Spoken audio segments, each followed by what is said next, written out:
The Wounded Knee Massacre occurred on December 29, 1890, near Wounded Knee Creek on the Lakota Pine Ridge Indian Reservation in the U.S. state of South Dakota. The previous day, a detachment of the U.S. 7th Cavalry Regiment commanded by Major Samuel M. Whitside intercepted Spotted Elk's band of Minneconjou Lakota and 38 Čhaŋkpé Lakota near Porcupine Butte and escorted them 5 miles westward to Wounded Knee Creek, where they made camp.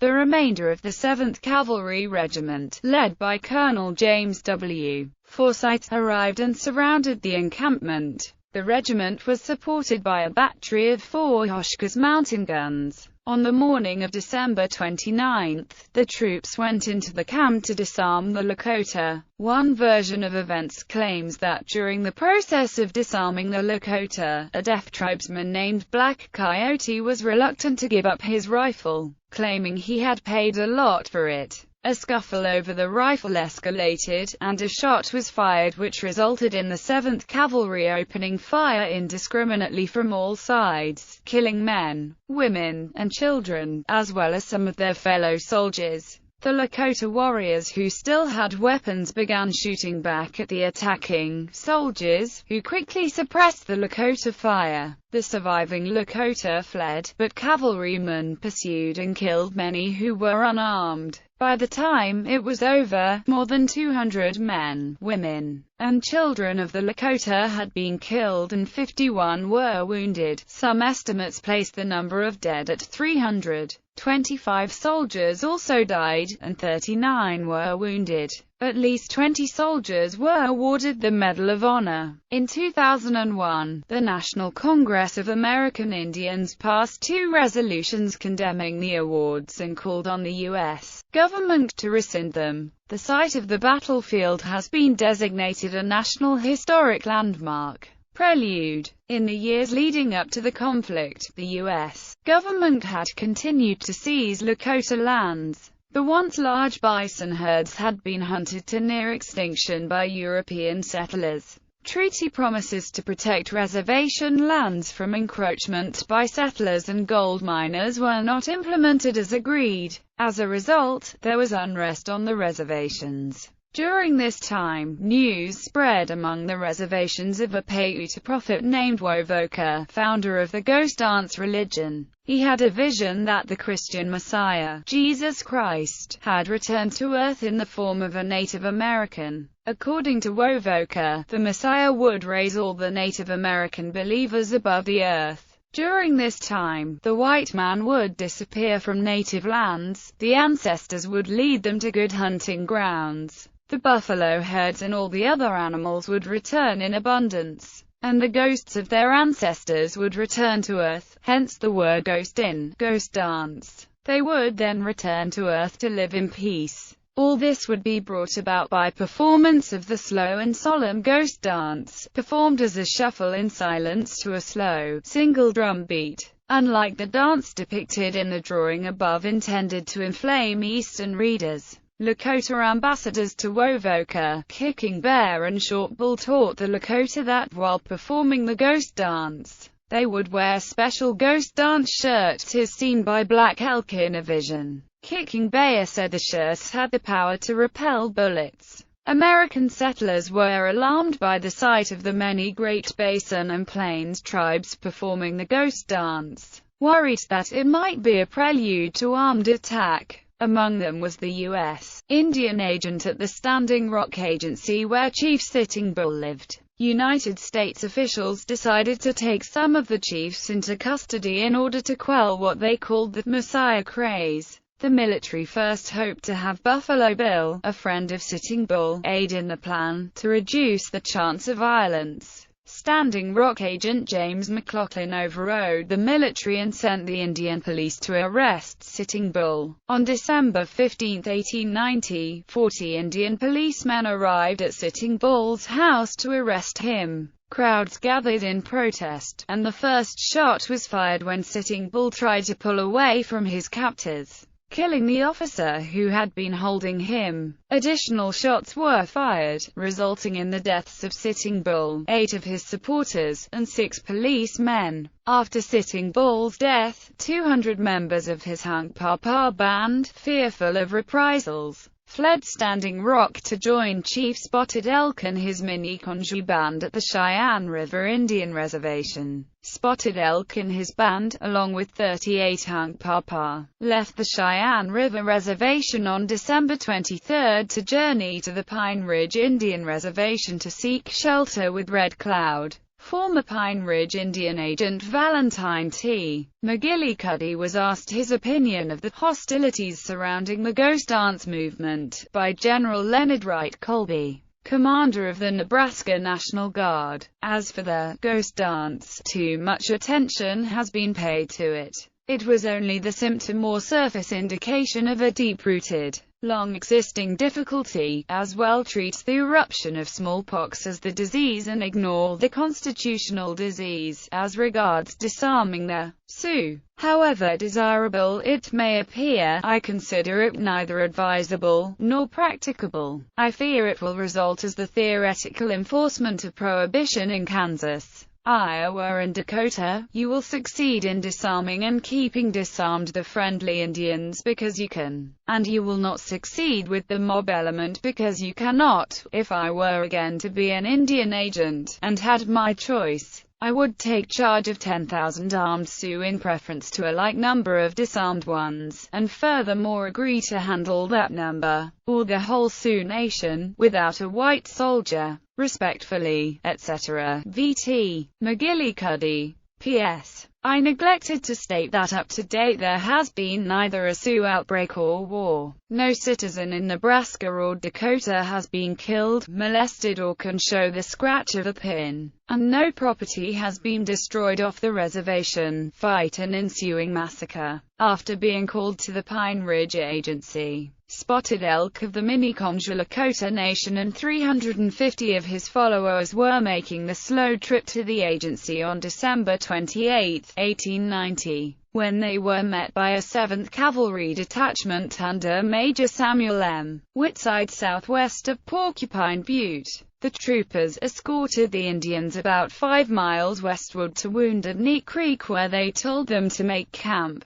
Later that evening, Colonel James W. Forsyth and the rest of the 7th Cavalry arrived, bringing the number of troopers at Wounded Knee to 500. In contrast, there were 350 Indians, 230 men and 120 women and children. The troopers surrounded Spotted Elk's encampment and set up 4 rapid-fire Hotchkiss-designed M1875 mountain guns. At daybreak on December 29, 1890, Forsyth ordered the surrender of weapons and the immediate removal of the Indians from the zone of military operations to awaiting trains. A search of the camp confiscated 38 rifles, and more rifles were taken as the soldiers searched the Indians. None of the old men were found to be armed. A medicine man named Yellow Bird allegedly harangued the young men who were becoming agitated by the search, and the tension spread to the soldiers.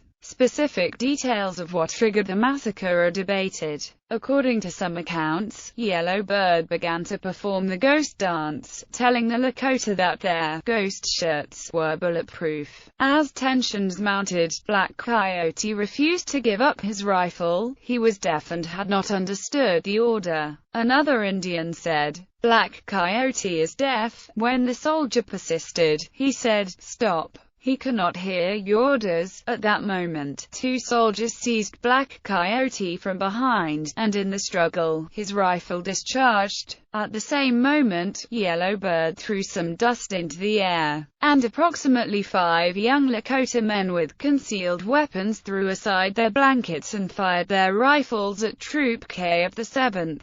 After this initial exchange, the firing became indiscriminate. According to Commanding General Nelson A. Miles, a scuffle occurred between one warrior who had a rifle in his hand and 2 soldiers. The rifle was discharged and a battle occurred. Not only the warriors but the sick Chief Spotted Elk, and a large number of women and children who tried to escape by running and scattering over the prairie were hunted down and killed. At first all firing was at close range. Half the Indian men were killed or wounded before they had a chance to get off any shots. Some of the Indians grabbed rifles from the piles of confiscated weapons and opened fire on the soldiers, with no cover, and with many of the Indians unarmed. This lasted a few minutes at most, while the Indian warriors and soldiers were shooting at close range. Other soldiers used the Hotchkiss guns against the teepee camp full of women and children. It is believed that many of the soldiers were victims of friendly fire from their own Hotchkiss guns. The Indian women and children fled the camp, seeking shelter in a nearby ravine from the crossfire. The officers had lost all control of their men. Some of the soldiers fanned out and finished off the wounded. Others leaped onto their horses and pursued the Indians, in some cases for miles across the prairies. In less than an hour, at least 150 Lakota had been killed and 50 wounded. Historian D. Brown, in Bury My Heart at Wounded Knee, mentions an estimate of 300 of the original 350 having been killed or wounded, and that the soldiers loaded 51 survivors onto wagons and took them to the Pine Ridge Reservation. Army casualties numbered 25 dead and 39 wounded. Eyewitness accounts. Dewey Beard, Minneconjou Lakota survivor, as told to Eli S. Ricker.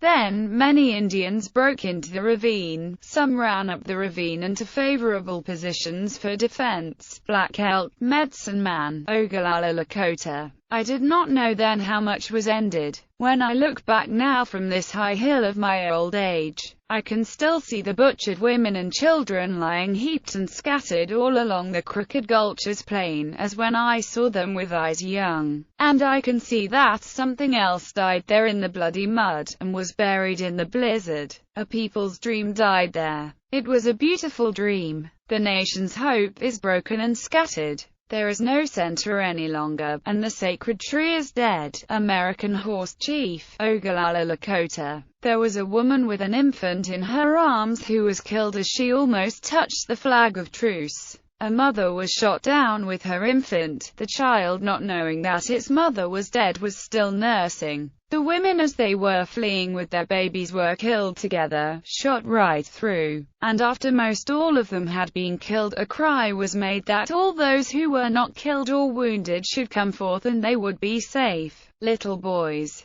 came out of their places of refuge, and as soon as they came in sight, a number of soldiers surrounded them and butchered them there. Edward S. Godfrey, Captain, commanded Co. D of the 7th Cavalry. I know the men did not aim deliberately and they were greatly excited. I don't believe they saw their sights. They fired rapidly, but it seemed to me only a few seconds till there was not a living thing before us. Warriors, squaws, children, ponies, and dogs went down before that unaimed fire. Hugh McGinnis, 1st Battalion, Co. K, 7th Cavalry. General Nelson A. Miles, who visited the scene of carnage following a 3-day blizzard, estimated that around 300 snow-shrouded forms were strewn over the countryside. He also discovered to his horror that helpless children and women with babies in their arms had been chased as far as 2 miles from the original scene of encounter and cut down without mercy by the troopers. Judging by the slaughter on the battlefield, it was suggested that the soldiers simply went berserk. For who could explain such a merciless disregard for life? As I see it, the battle was more or less a matter of spontaneous combustion, sparked by mutual distrust. Aftermath. Following a 3-day blizzard, the military hired civilians to bury the dead Lakota. The burial party found the deceased frozen. They were gathered up and placed in a mass grave on a hill overlooking the encampment from which some of the fire from the Hotchkiss guns originated. It was reported that 4 infants were found alive, wrapped in their deceased mother's shawls. In all, 84 men, 44 women, and 18 children reportedly died on the field, while at least 7 Lakota were mortally wounded. Miles denounced Forsyth and relieved him of command. An exhaustive Army court of inquiry convened by Miles criticized Forsyth for his tactical dispositions but otherwise exonerated him of responsibility. The court of inquiry, however, was not conducted as a formal court-martial. The Secretary of War concurred with the decision and reinstated Forsyth to command of the 7th Cavalry. Testimony had indicated that for the most part, troops attempted to avoid non-combatant casualties. Miles continued to criticize Forsyth, whom he believed had deliberately disobeyed his commands in order to destroy the Indians. Miles promoted the conclusion that Wounded Knee was a deliberate massacre rather than a tragedy caused by poor decisions. In an effort to destroy the career of Forsyth, this was later whitewashed and Forsyth was promoted to Major General. The American public's reaction to the massacre at the time was generally favorable. Many non-Lakota living near the reservations interpreted the battle as the defeat of a murderous cult, others confused ghost dances with Native Americans in general. In an editorial response to the event, the young newspaper editor L. Frank Baum, later the author of The Wonderful Wizard of Oz, wrote in the Aberdeen Saturday Pioneer on January 3, 1891. The Pioneer has before declared that our only safety depends upon the total extermination of the Indians.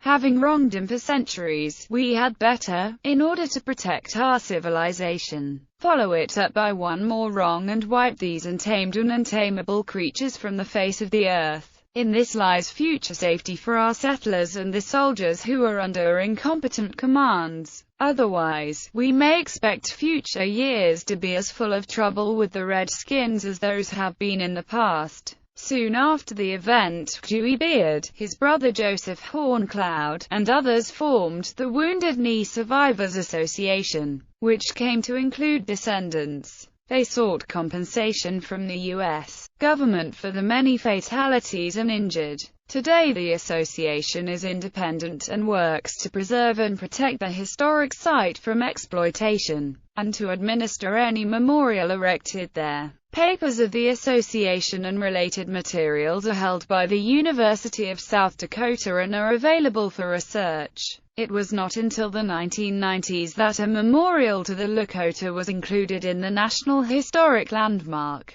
More than 80 years after the massacre, beginning on February 27, 1973, Wounded Knee was the site of the Wounded Knee Incident, a 71-day standoff between militants of the American Indian Movement, who had chosen the site for its symbolic value, and federal law enforcement officials. Drexel Mission fight. Historically, Wounded Knee is generally considered to be the end of the collective multi-century series of conflicts between colonial and U.S. forces and American Indians, known collectively as the Indian Wars. It was not, however, the last armed conflict between Native Americans in the United States. The Drexel Mission fight was an armed confrontation between Lakota warriors and the United States Army that took place on the Pine Ridge Indian Reservation on December 30, 1890, the day following Wounded Knee. The fight occurred on White Clay Creek, approximately 15 miles north of Pine Ridge, where Lakota fleeing from the continued hostile situation surrounding the massacre at Wounded Knee had set up camp. Company K of the 7th Cavalry, the unit involved at Wounded Knee, was sent to force the Lakota's return to the areas they were assigned on their respective reservations. Some of the hostiles were Brule Lakota from the Rosebud Indian Reservation. The 7th Cavalry was pinned down in a valley by the combined Lakota forces and had to be rescued by the 9th Cavalry, an African-American regiment nicknamed the Buffalo Soldiers. Among the Lakota warriors was a young Brule from Rosebud named Plenty Horses, who had recently returned from 5 years at the Carlisle Indian School in Pennsylvania. A week after this fight, Plenty Horses shot and killed Army Lieutenant Edward W. Casey, commandant of the Cheyenne Scouts. The testimony introduced at the trial of Plenty Horses and his subsequent acquittal also helped abrogate the legal culpability of the U.S. Army for the deaths at Wounded Knee. Medal of Honor controversy.